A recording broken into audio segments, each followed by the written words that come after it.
भगवत गीता में कहा है श्री कृष्ण ने कि कर्मों का फल हमें उसी तरह ढूंढ लेता है जिस तरह एक बछड़ा हजारों गायों के बीच अपनी माँ को ढूंढ लेता है। कर्म फल इंसान को भोगना ही पड़ता है। हमारे किए गए काम हमें ढूंढ ही लेते हैं, फिर चाहे वो काम अच्छे हो या बुरे। लेकिन हम लोग इस बात को ज़्यादा सीरियस नहीं लेते और हमें लगता है कि कर्म फल जैसा कुछ नहीं होता। हम अक्सर उन लोगों के बारे में बात करते हैं जो दूसरों के साथ बुरा करते हैं, लेकिन फिर भी कोई उनका कुछ नहीं कर पाता। यही सोचकर हमसे ज़्यादातर लोग बुरे काम करने लग जाते हैं। हम सब यह भूल जाते हैं कि कर्मों का हिसाब कभी भी तुरंत नहीं होता। किसी के साथ बुरा करने वाला भले ही आज सुखी हो, लेकिन कभी न कभी उसे उसके कर्मों का फल भोगना ही पड़ता है। फ्रेंड्स, अगर आप चैनल पे नए हो तो चैनल को ज़रूर सब्सक्राइब कीजिए। तो चलिए अब हम कहानी शुरू करते हैं। बहुत समय पहले की बात है। शहर से दूर गांव में एक दुकानदार था जो अपने ही गांव से एक व्यक्ति से रोज़ाना 1 किलो मक्खन खरीदा करता था। वह दुकानदार कई सालों से उस व्यक्ति से मक्खन की खरीदारी कर रहा था। एक दिन उस दुकानदार ने सोचा कि मैं रोज़ इस व्यक्ति से मक्खन खरीदता हूँ, लेकिन बहुत समय से मैंने इसके मक्खन का वज़न तौलकर नहीं देखा। कल तौल कर देखूँगा कि ये मक्खन 1 किलो से कम तो नहीं देता। अगले दिन जब वह व्यक्ति मक्खन देकर गया, तब वह दुकानदार ने मक्खन का वज़न किया तो देखा मक्खन सिर्फ 900 ग्राम था। उस दुकानदार को काफ़ी गुस्सा आया।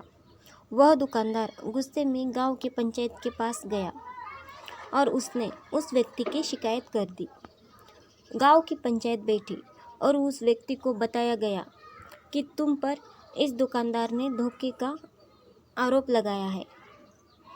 तुम इस दुकानदार को देने वाले मक्खन में हेराफेरी करते हो और हर बार तुम इसे 1 किलो मक्खन की जगह 900 ग्राम मक्खन देते हो।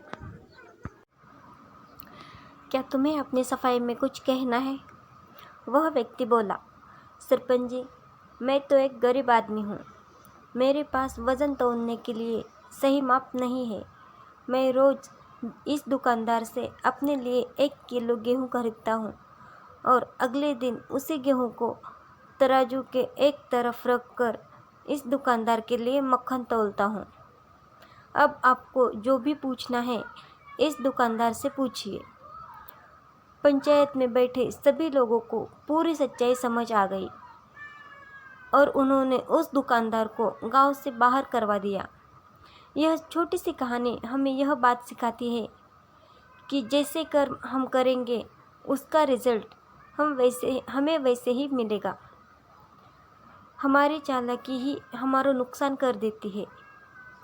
हम जो भी दूसरों को देते हैं या दूसरों के साथ जैसा भी व्यवहार करते हैं, वह कभी न कभी लौटकर हमारे पास ही आता है।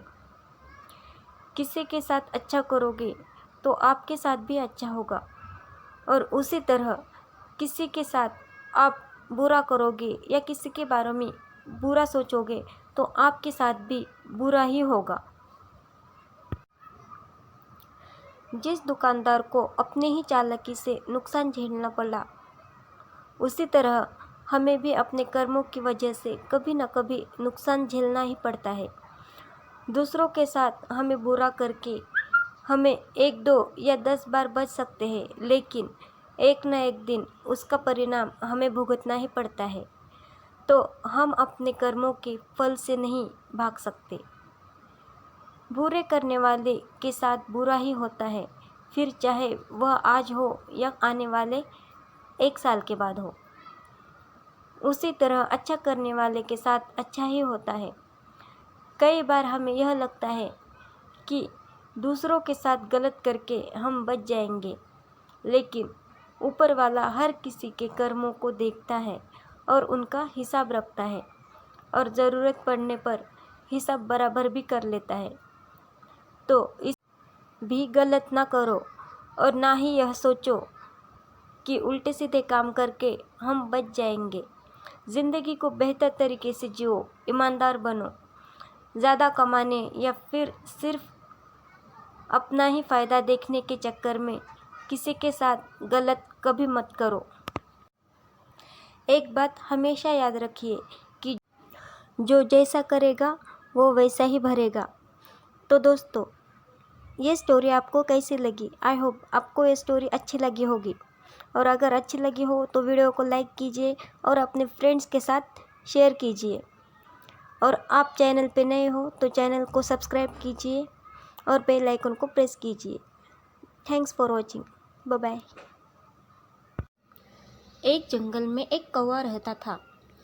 वह बड़ा ही खुश और मस्ती में रहता। पर एक बार उसे जंगल में एक बहुत ही सुंदर पक्षी दिखाई दिया। वह तुरंत उस पक्षी के पास गया। उस पक्षी का रंग सफ़ेद था। कौवे ने इस पक्षी से पूछा कि तुम्हारा नाम क्या है?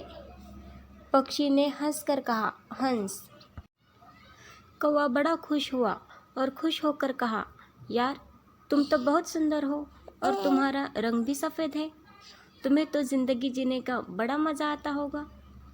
हंस ने कहा, नहीं, मुझसे ज़्यादा भी कोई और सुंदर है।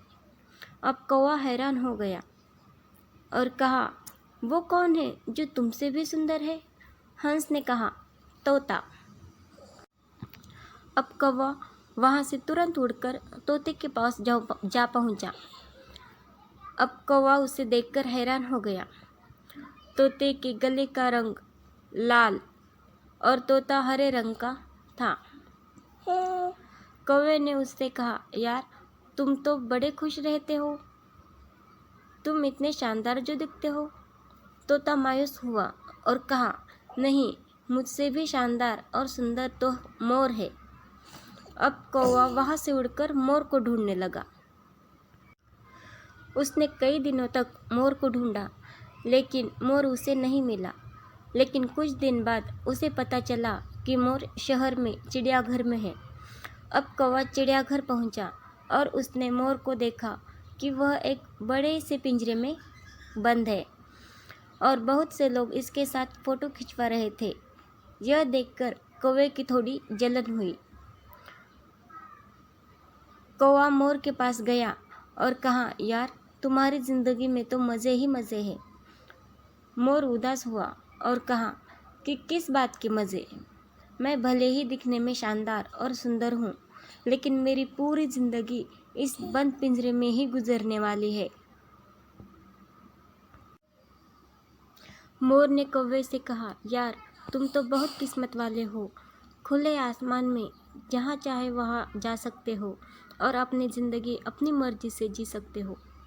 दोस्तों, एक बात हमेशा याद रखना कि ज़िंदगी में कभी भी अपनी तुलना किसी से मत करना, वरना एक दिन ऐसा ज़रूर होगा कि तुलना करके उसके जैसा तो नहीं कर पाओगे और फिर तुम्हारे पास खुद का करने के लिए भी कुछ नहीं बचेगा। तो दोस्तों, आई होप तुम्हें ये मोटिवेशनल स्टोरी अच्छी लगी होगी। ऐसी ही मोटिवेशनल स्टोरीज़ के लिए और मोटिवेशनल स्पीच के लिए चैनल को सब्सक्राइब करें और बेल आइकन प्रेस करें। अगर स्टोरी पसंद आई हो तो वीडियो को लाइक कीजिए और अपने फ्रेंड्स के साथ शेयर कीजिए। Thanks for watching. Thank you. Bye bye.